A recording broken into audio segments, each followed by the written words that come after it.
अब क्या है कि उत्तर भारत लगभग पूरा कवर कर लिया है, अब साउथ का ही नंबर है।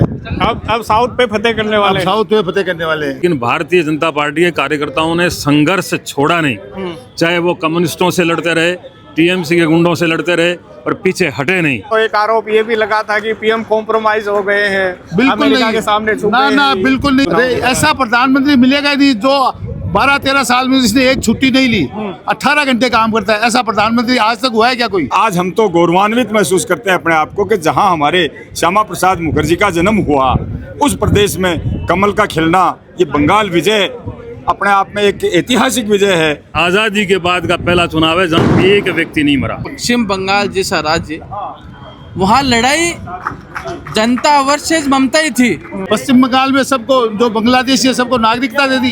चर्चाएं सिर्फ पश्चिम बंगाल की हो रही हैं। क्या पश्चिम बंगाल बीजेपी का नाक का सवाल था? अमित शाह ने बिल्कुल स्पष्ट कह दिया कि जो अगर करेगा गलत काम तो उल्टा लटका देंगे, उसको सीधा कर देंगे उल्टा लटका के। पूरे देश में 5 राज्यों में विधानसभा चुनाव थे।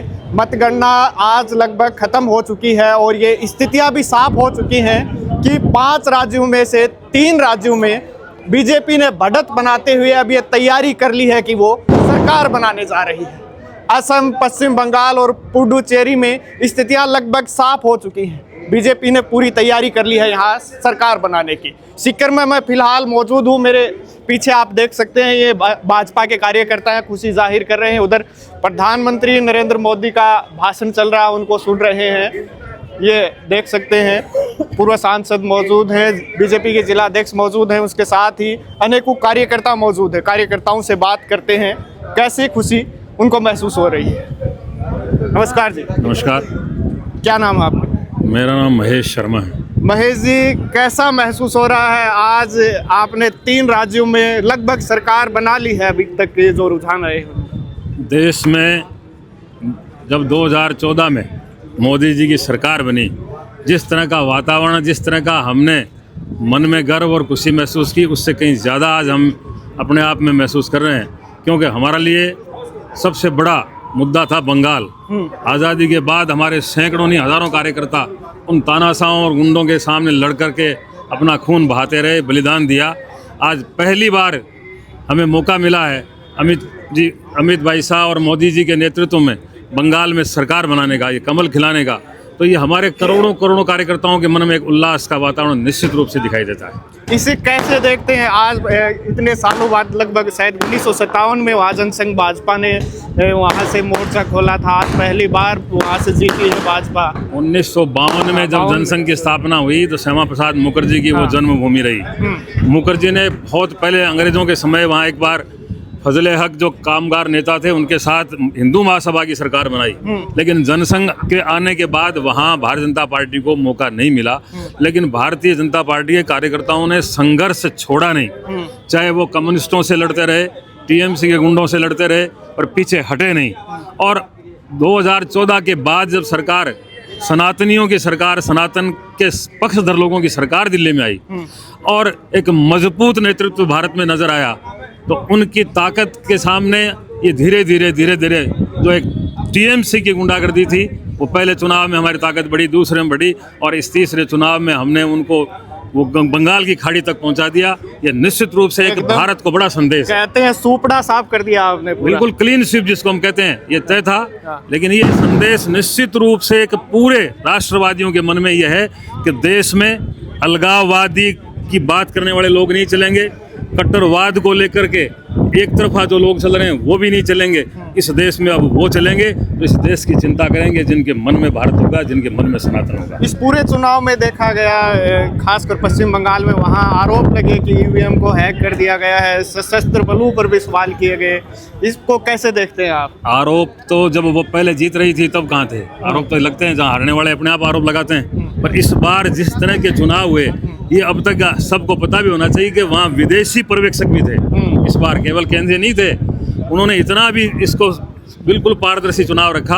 हाँ, इतना अवश्य किया कि जो वहाँ के गुंडे मतदाताओं को डराते थे, घरों से निकलने नहीं देते थे, पहली बार उनको घरों में बैठना पड़ा। इतनी मजबूत कानून व्यवस्था थी कि आज़ादी के बाद का पहला चुनाव है जहाँ एक व्यक्ति नहीं मरा, जहाँ 50-60 हर चुनाव में लोगों की हत्याएं हुआ करती थी।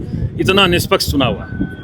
देखा जा रहा है कि प्रधानमंत्री नरेंद्र मोदी जी की झालमुड़ी वाली चीज़ें वो बहुत वायरल हुई। आज बीजेपी कार्यालय जयपुर में भी झालमुड़ी की शॉप लगाई गई। मदन राठौड़ ने वहाँ झालमुड़ी खाई। बंगाल में बंगाली का सबसे यदि प्रिय खाना है या प्रिय नाश्ता जो भी है वो झालमुड़ी है।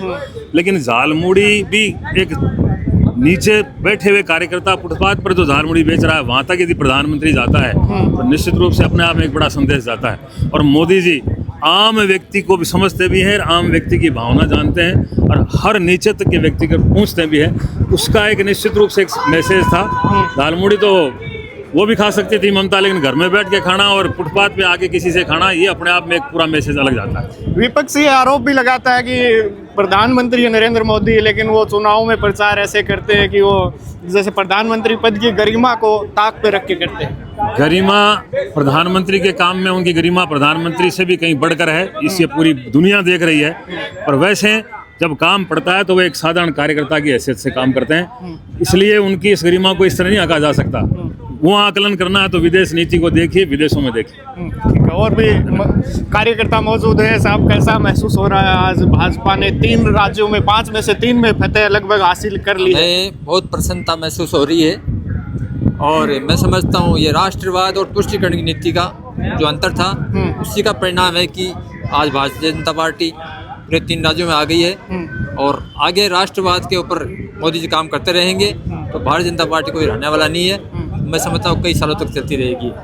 क्या लगता है इंडिया गठबंधन टूट गया क्योंकि ममता बनर्जी भी सदस्य थी, विशेष स्थान इंडिया गठबंधन में रखती थी? उनके पास कोई सिद्धांत नहीं है राष्ट्रवाद का, इसलिए वो बिखरते जाएंगे और ऐसे रहेंगे आप भविष्य में। राहुल गांधी को कैसे देखते हैं? राहुल गांधी तो अभी क्या है, वो तो सिद्धांत ही क्या भविष्य मानते हैं? कुछ नहीं, कोई वैसे नहीं है, कांग्रेस का नहीं है न राहुल गांधी का है। अच्छा, उनके पास न तो कोई सिद्धांत है न उनको बोलने का कोई राष्ट्र के बारे में हित है। वो बोलते हैं कुछ ही है, आलू से सोना बनाने वाली भाषण देते हो। क्या राहुल गांधी क्या उसका ले ये बताओ। ठीक है, और भी कार्यकर्ता मौजूद है हमारे साथ। हाँ जी, कैसा महसूस हो रहा है? आज 3 राज्यों में जीत गई है बीजेपी।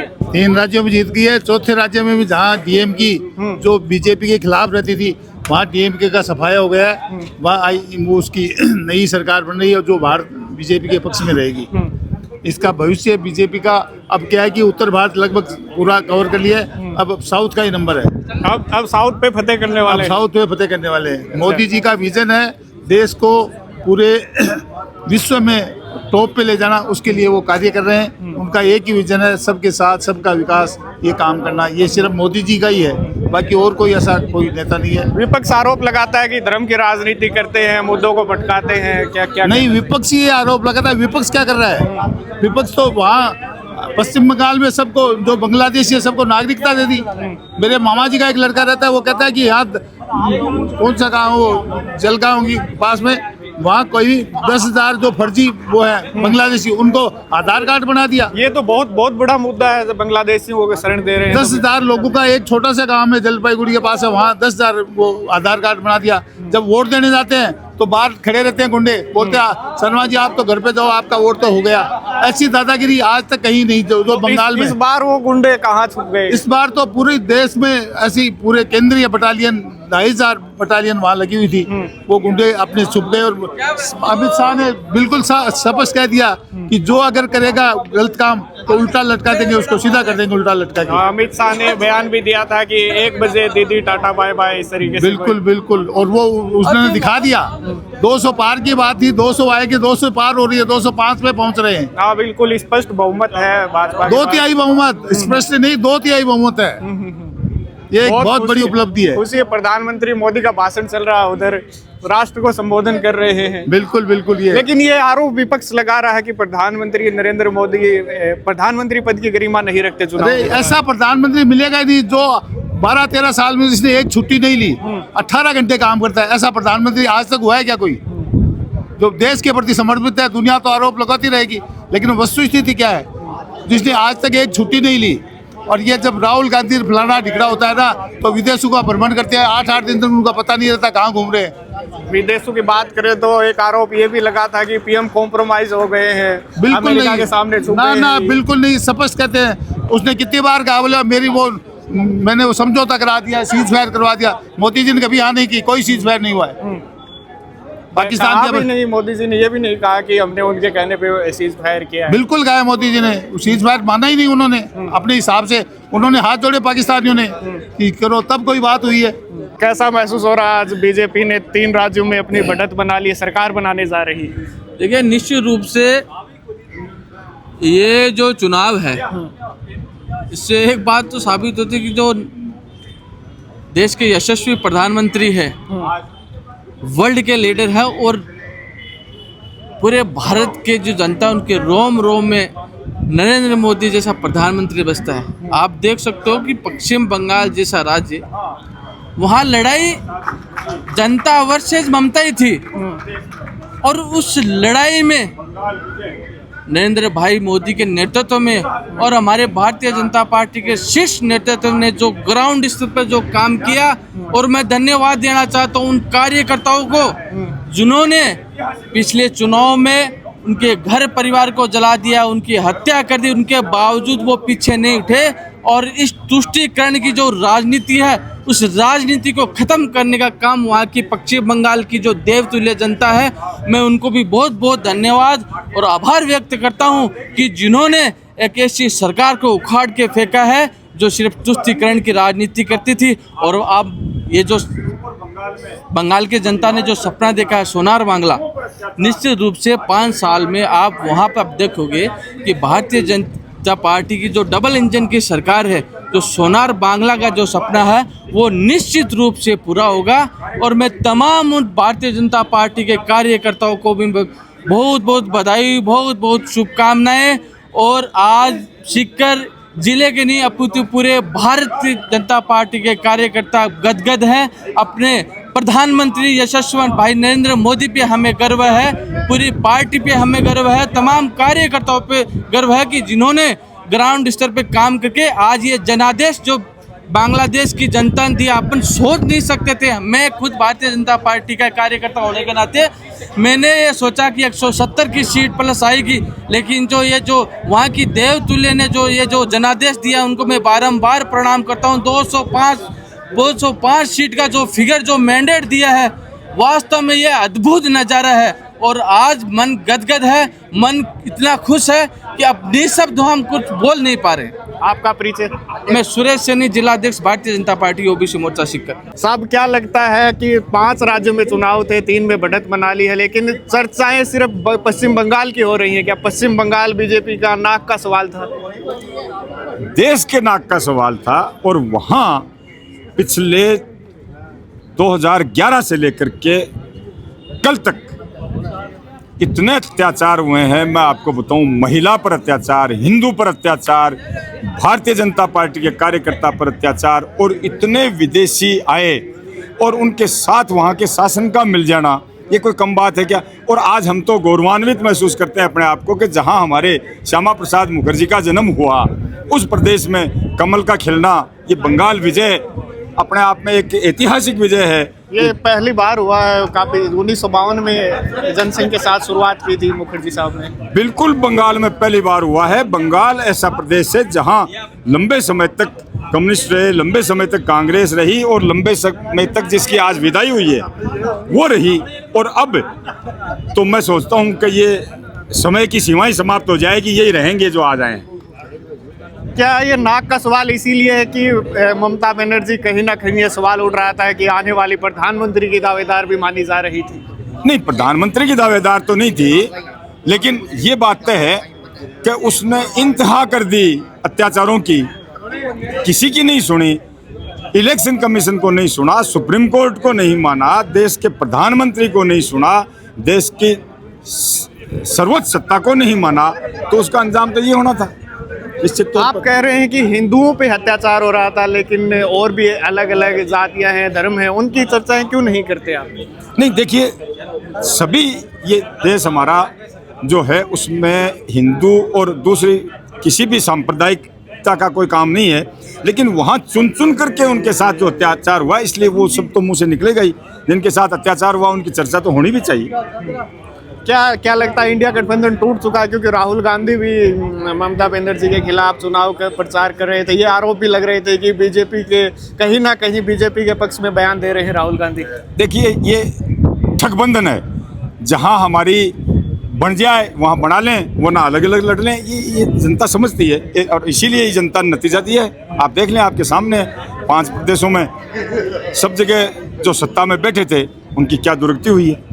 राजस्थान में क्या लगता है, 2.5 साल बचे हैं और चर्चाएं, विपक्ष आरोप लगाता है पर्ची के मुख्यमंत्री कहा जा रहा है भजन लाल शर्मा को, कैसे देखते हैं? देखिए, पर्ची कोई बुराई नहीं है। अगर 2 उम्मीदवारों के बराबर वोट आ जाए तो पर्ची निकलने की तो परंपरा है, उसी को लॉटरी कहते थे। पर्ची कोई बुराई नहीं है, लेकिन जो ये विरोधी हैं उनका तो काम है कुछ ना कुछ कहेंगे, लोगों का काम है कहना, वो कोई खास बात नहीं है। और शानदार शासन चल रहा है राजस्थान में। बताइए कहाँ क्या दिक्कत है? बिजली की कोई कमी हुई हो तो बताएं, पानी की इतनी सारी योजनाएं। देखिए, बच्चा शादी होगी, बच्चा पेट में आएगा, 9 महीने बाद जन्मेगा, उसके बाद में सारे प्रोग्राम होकर के स्कूल जाएगा, तो समय तो लगता ही है। किसी काम में समय लगेगा, वो एक अलग बात है, लेकिन ये योजनाएं धरातल पर आएंगी और निश्चित तौर पर समय पर आएंगी। क्या आपका परिचय बताइए थोड़ा? मैं ईश्वर सिंह राठौड़ हूँ, रिटायर्ड RAS हूँ। जी, तो ये देख सकते हैं, मैं सीकर में मौजूद हूँ। ये इधर कार्यकर्ता हैं भाजपा के, इनसे बातचीत की, कैसे खुशी जाहिर कर रहे हैं, इनकी राय हमने ली। आप देख रहे थे बोल हिंदुस्तान, मैं अभिषेक, नमस्कार।